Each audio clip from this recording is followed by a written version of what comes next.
in some sort of hellish nightmare. A virus took over the world, and all universities dissolved into the universe. And so all teaching became digital. And so did I. So let me try to translate a very standard lecture of university, a very standard university lecture into the digital. It's a standard lecture of mine and a standard lecture of, a universal lecture. And this lecture refers to a very hellish idea. This hellish idea is Decrypt, the most famous script. Let's try to decrypt Decrypt. Decrypt refers to the cave, and this is no other cave than Plato's cave. I refer to two texts. The main text is at the beginning of the 7th book of Plato's Republic, and the supplementary text is at the beginning of the 10th book of Plato's Republic. Our agenda is you work through the text. It's very important to get a good grip on the main big terms. Second, we will get a feeling for it in the English language. Okay, we need to find them alive in the English language, otherwise they're useless. Then we're gonna mark the spot. We're gonna mark the spot where the Socratic grip slips. It's very important to find and mark and flag this spot, because if you go down this slippery path, you are in big trouble. You are in big trouble. Okay, you will fail. You will not succeed in untangling the riddle, unriddling the mystery, and you go on with the Socratics to that. And when I say Socratics, I refer to the most famous of philosophers, Socrates, the sound creator, the creator of soundness.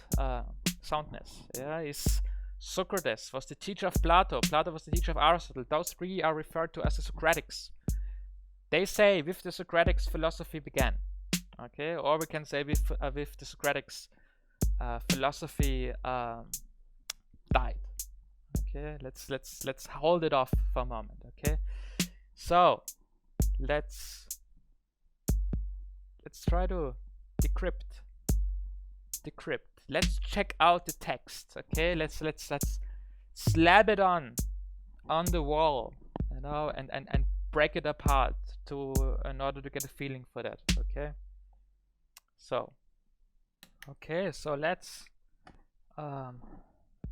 transcend, raise up into the realm of ideas. Let's go up here.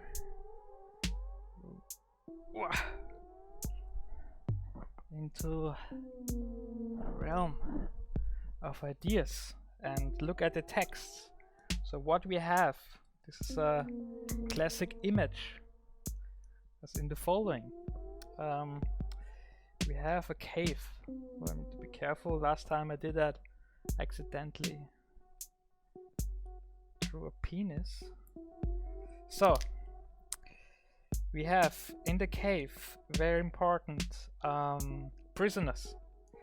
These are desmos. They have abounded prisoners. So the most important part about these prisoners here is that that are constrained.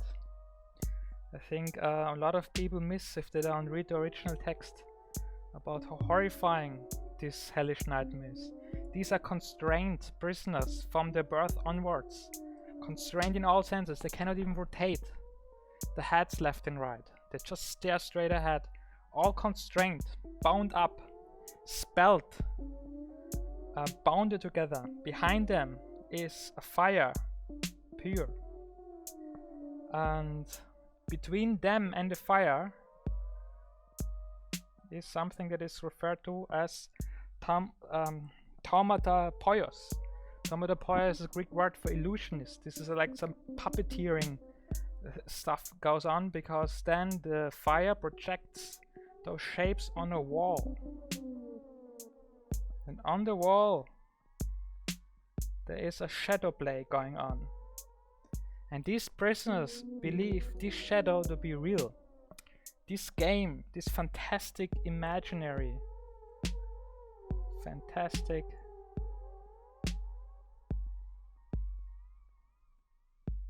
images to be real. So that means the most important part here is that this cave, and the cave is referred to as with a special word, as in German it is used in Spelunke. This is not a neutral cave, this is a cave hideout for thieves. And in here with the cave we have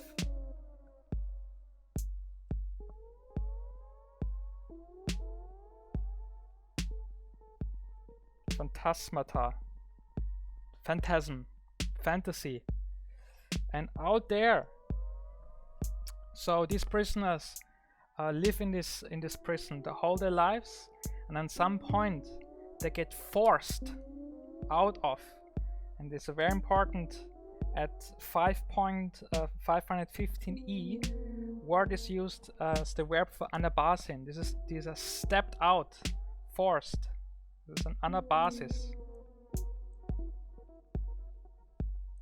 They are stepped up. It's a step up. That tells us this cave is down below, and as they walk out of the cave, they step into the light of the sun, of what seems like the true sun. And in this we have idea, the look of that is seen to be the truth. And in the light of this truth, the ex-prisoner is now set free. And I want to refer to get the and it's on a later point it's also referred to as an node. A node of the soul, the ascent. Also a way.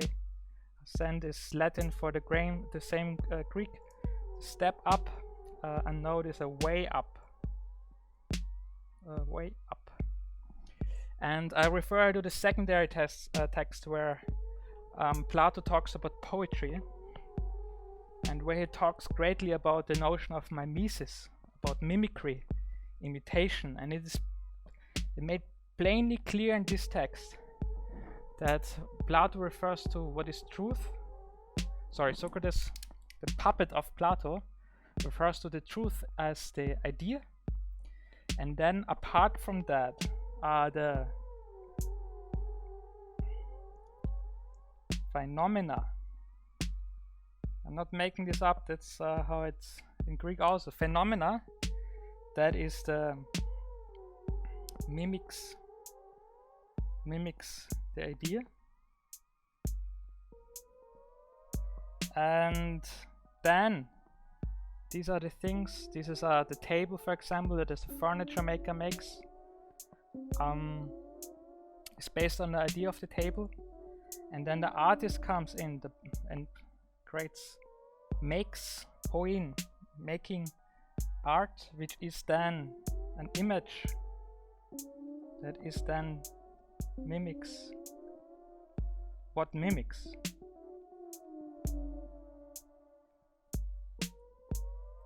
The most important part is to note, the first thing is that that what is true is located in a realm that is up north. It's way up here. And also super important is the end of the Plato's, when Socrates talks about the cave, Socrates admits, but God knows whether it is true. Anyway, my fantasizing as it appears to me, blah blah blah blah. That in 5.517b to c, that all what this is a myth.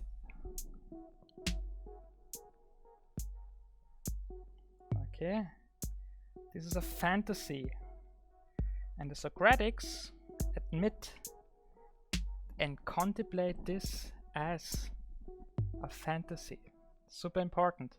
So a lot of people who gave the Socratics a bad rap don't really see that the Socratics leave also a lot of room for that.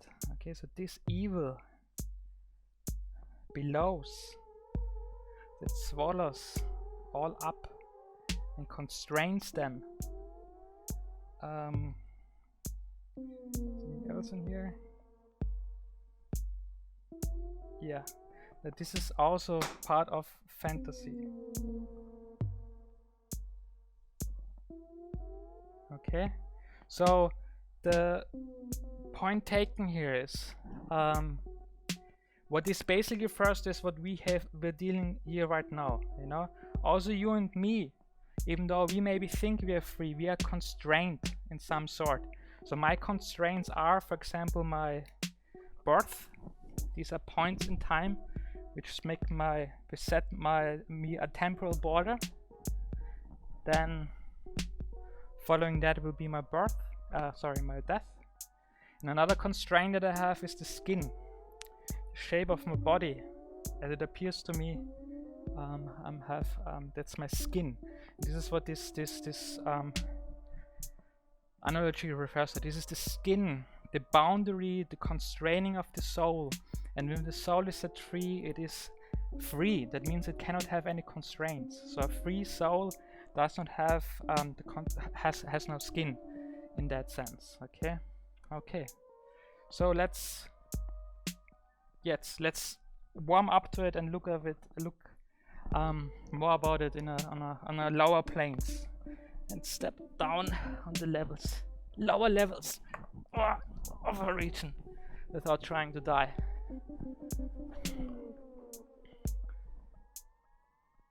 Okay, let's continue feeling it in English. The two sentences very important. One a sentence of book 7, other sentence from book 10. First sentence goes: Eiston noeton topos tes physes anodon. Translate without much interpretation. The psyches, a node, anhodos, a node, way up into the mindful or mental topos, topology, realm, space, place. Okay, this is the soul's journey. And this journey is none other than up. Second, aira oya estin hei oya panitai. Is it that which is or that which appears? So that is or that seems to be. Panitai, phenomenon, fantasy, photo, faus, light. That it really is or that what seems to be. That it looks like it is real or that it is really real. So these two meanings that we have in the idea of the idea that we have with Plato, these are they're still alive in English. These are when we talk about, we need to rise, to level up, go up out of the darkness into the light. We need to increase our awareness, we got to level up. Come on, let's do it. These things are still, they still live, they're still alive in the English language, okay? So this is important to note, okay? So we have that, we can still talk about it. And to verify, clarify the topology of all this, is we will have like some kind of crater. This cave is deep down below, because only if it's deep down below we can then get up. We get only out of it by going up. And in this cave, there we have the idealless, the unideal, and above, beyond the cave, there's the ideal. We have the sky, we have the heavens. And this hellish idea, the word Hades, the Greek name for hell, there's also an etymology that says that Hades comes from unideal.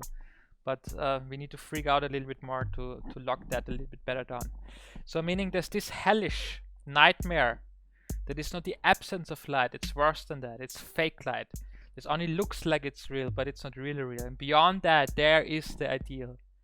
So with the idea, we have the true seeing, the true look, the true inside. And then below that, in the lower regions, we have only apparently true seeing, the unideal. Down there we have truth, but this truth is fake truth. We have below the fantasy and above the truth.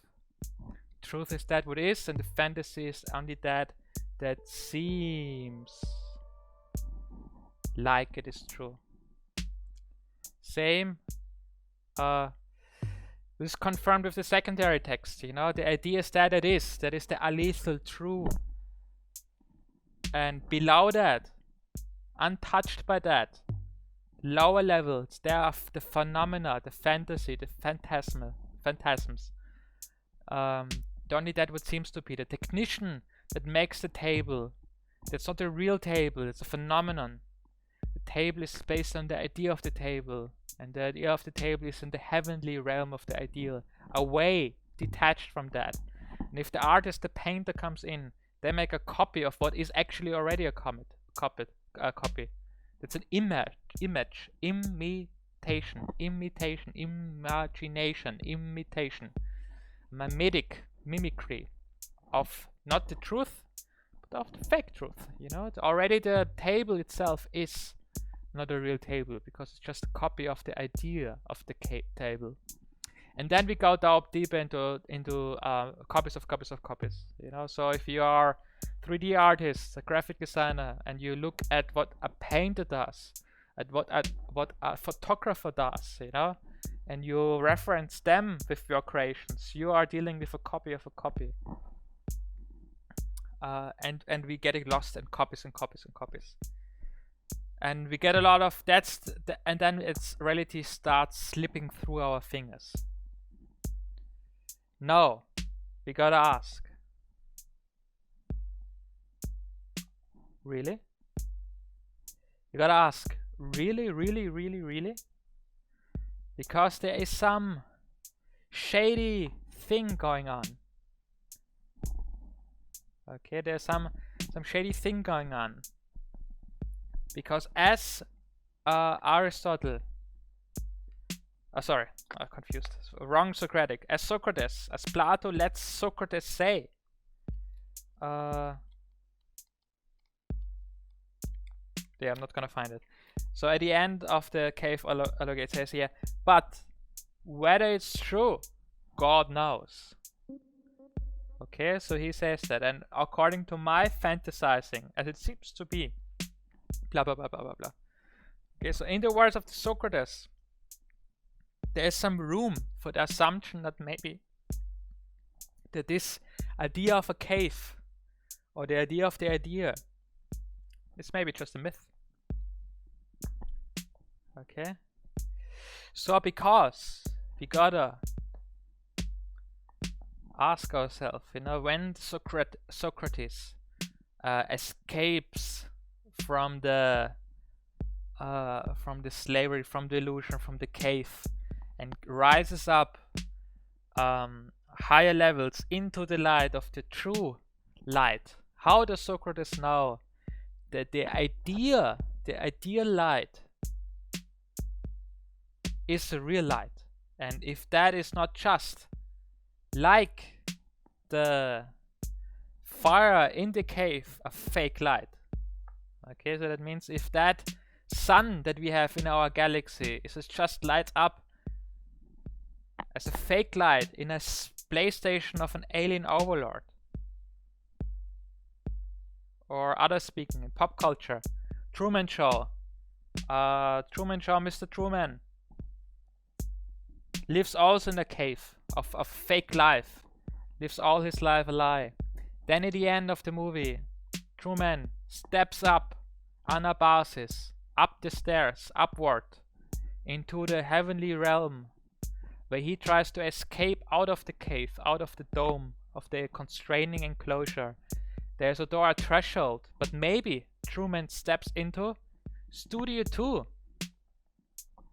You know, maybe they built a bigger studio around the first studio, and when Truman steps out of the Truman Show, he steps into the truer Truman Show.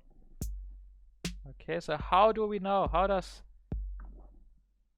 I would not be so happy by news that you know you found the true truth. The same thing is with the Matrix, Neo. You know, Neo is in the Matrix and then Neo has an awakening, wakes up out of the bad dream. But what if this dream, the awakening, what if that is dreamt? That's how I would program the Matrix. You know, anyone that suspects the Matrix to be fake and they break out of the Matrix, I would let them break into another level of the Matrix. So any level you go up into, you go higher level, rise your consciousness to the next level, and every level would just be another level of a deception. Just the next level of a game. That's how I would certainly design it. So I'm not sharing the enthusiasm of those kind of myths that they think there's a way out of the illusion. And so the thing is, I cannot, you know, there's no chance for me to nail it here, because it's not doable with the Socratics. It's undoable with the Socratics. You can't nail it with the Socratics. You can't nail it with the Socratics. Because that's as far as they can get, you know. There's like a cloudy idea of the idea, and you will not squeeze anything more out of the Socratics. You won't also will not be able to squeeze anything more out of everything that comes after Socratics. So all I can provide you with a fantastic idea. The following: that maybe that what Socrates sees, that anything that can be seen, that this idea, that what looks like, that is real, that's ideal insight, is still fantasy. Okay, the idea, that what we propose with the Socratics, you know, you have here idea and fantasy. There's some sort of separation, there's a border between them, and you need to get out of the fantasy in order to get into idea. That maybe this idea that you step into is just another fantasy. The idea is as a fantasy as any kind of fantasy. That's what I propose to you. I will not be able to nail it, because if I want to nail this, I need to have the help of Heraclitus and Parmenides. This, the founders of research. Only with them I can nail it, but only with the Socratics and everything beyond the Socratics, everything after that, you will not be able to nail anything. So I can just propose this fantastic idea to you. So in other words, let's think about this. Let's assume we are in a cave. Okay, let's assume we are in a cave. So that means some sort. I look over and suddenly you're the person, you're Socrates, that somehow got out of the cave and back into and wants to convince me what the real truth is, you know. And then let's play along. Okay, so what are you saying? That we are some sort, we are trapped by some criminal, crazy people that feed us some lies about what you think truth is? So then I would say, you know, what makes you so confident that they let you out of here? Yeah, to show you, to let you escape. And according to Plato's Socratic myth, the prisoners didn't escape by themselves. You know, they were like dragged out, forced out of it. You know, so I would ask this Socrates sitting next to me, who had an enlightenment, who saw the light, the real light. I was asking, what makes you so confident that that's the real light? Maybe they just slipped you something in your food that made you hallucinate the real light. Yeah, let's think about that. What that means, an anode. All the those of you who have the chemistry on point, they know what an anode is. They know what a cathode is. Cathode, anode. Anode is the way up. A cathode is the way down. So a node, the psyche's way up, step up, means going on a trip, a journey to get up, to get high up. Okay, the Socratics, like all idealists, like all Judeo-Christianity itself, they are on uppers. They say that reality, truth is up there, up, up, up, up, up. They want to get on a path upwards. They want to get high. They want to get on a trip high. Sounds very suspicious. Suspicious indeed. Okay, we need to carefully flag that.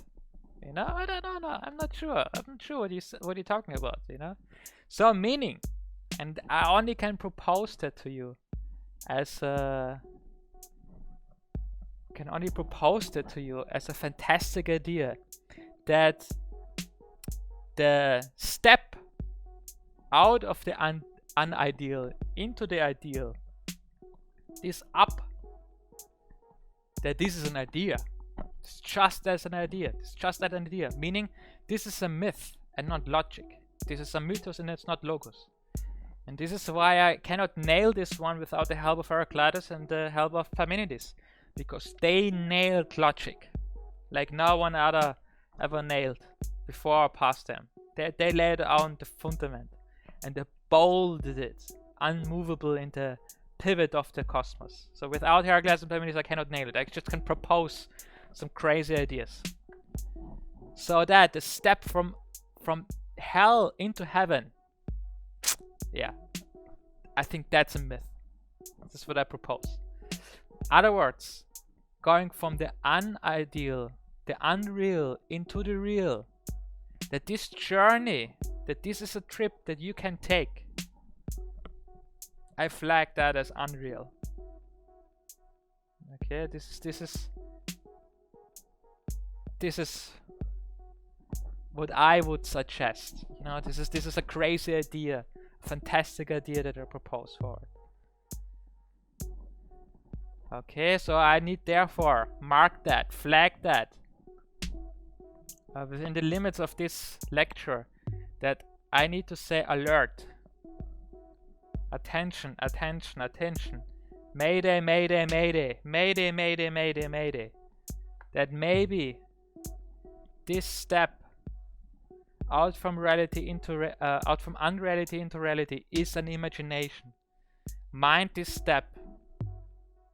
This is when things become slippery.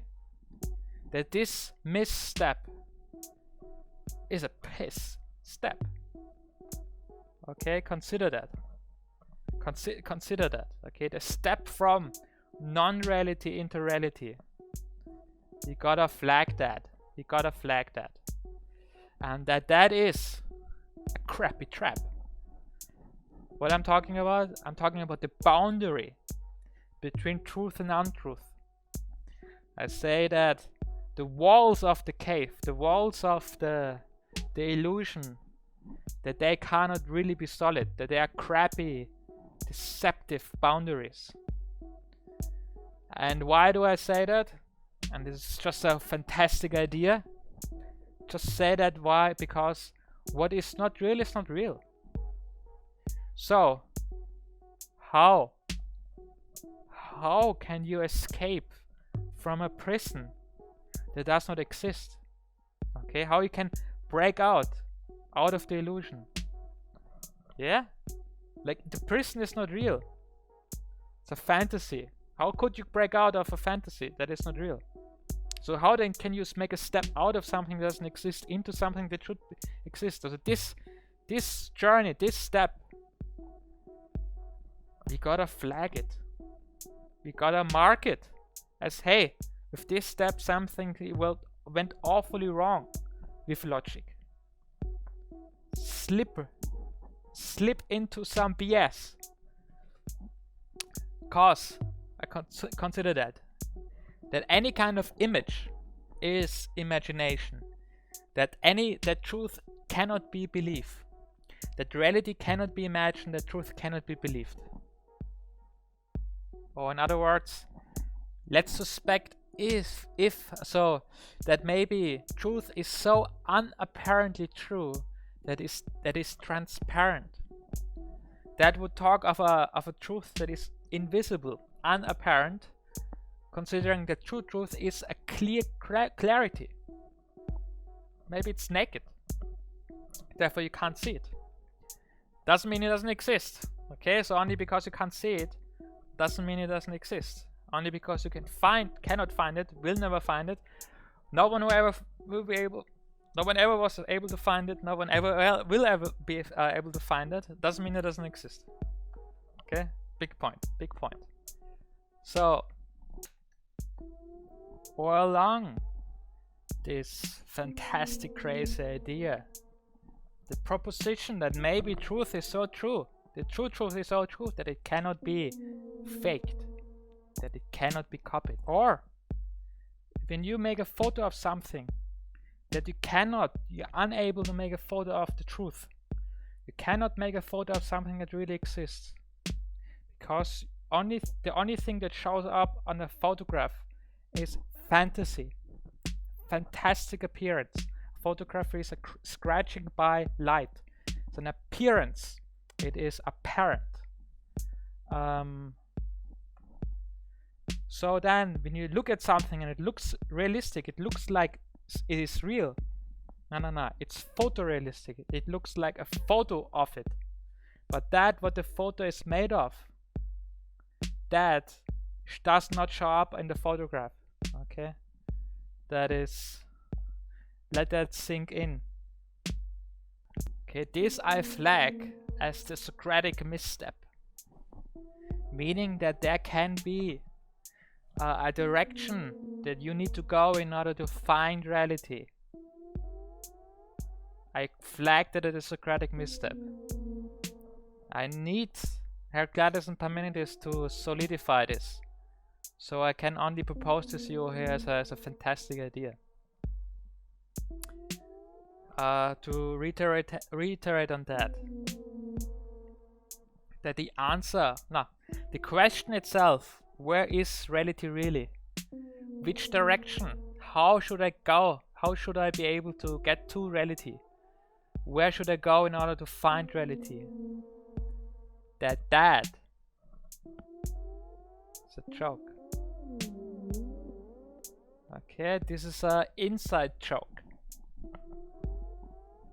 This is what I would seriously consider. Put that forwards to you to consider that. The step you take in order to find reality. There's some fishy stuff going on here. Okay, the first step on the path to reality. Gotta be careful with that one. Gotta be so super careful. Gotta be super careful with that one. Okay, this is a very fishy, strange thing that we need to mark here very loudly and very clearly. Yeah, there's certainly something fishy going on. You know, there's certainly something fishy going on. Certainly something fishy going on with the cosmetic cosmos that has some sparkly, deceptive fireworks. But yeah, that's only how so far we can go with the Socratics. Okay, good. So consider that. Okay, if you want to decrypt, to decode the encoding, watch out for crabby steps out of the Socratic crater. If you continue on the path, on any path to find reality, I need to flag the steps. In other words, you know, if you step out of the prison, be careful that you not actually step into another prison. Okay. Thank you. That's it. We close off here. Thank you for your time. This is me trying to digitize my lectures. Yeah. Thank you. Bye bye.